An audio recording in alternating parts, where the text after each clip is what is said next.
The G6 is finally here. Unlike the modular-like G5 from before, LG took a more mainstream approach this time. And from what we've seen so far, it's paying off. The G6 is LG's nicest looking flagship yet, which I don't say all the time given last year's G5 was pretty meh.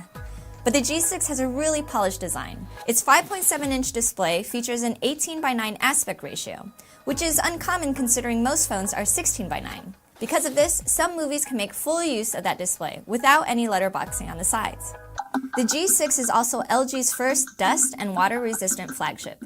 On paper, it can be submerged in a meter of water for about 30 minutes. For the everyday user, that just means it won't crap out after you accidentally drop it in the pool or spill coffee on it. There are some pretty cool camera upgrades too. The phone has a dual camera setup with two 13-megapixel cameras now on the back. There's a standard angle lens and a 120-degree wide angle lens, so you can capture more content in each frame. And if you're really all about that wide angle life, the 5-megapixel front-facing shooter has a wide angle option as well.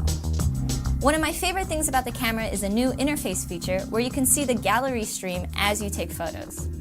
LG added a separate camera app too called Square Camera.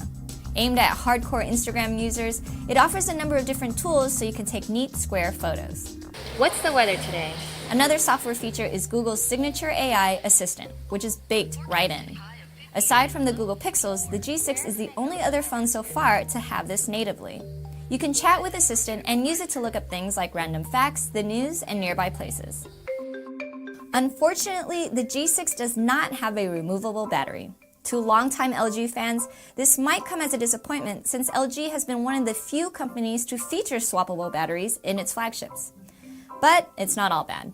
LG increased the battery capacity just a notch to 3.3 ampere hours, and it can wirelessly charge now. Yes, even when it's wet. Whatever you feel about this battery change, there's still plenty of things about the G6 to look forward to. And with all the handful of new features coming to the phone, you might not end up missing that swappable battery anyway.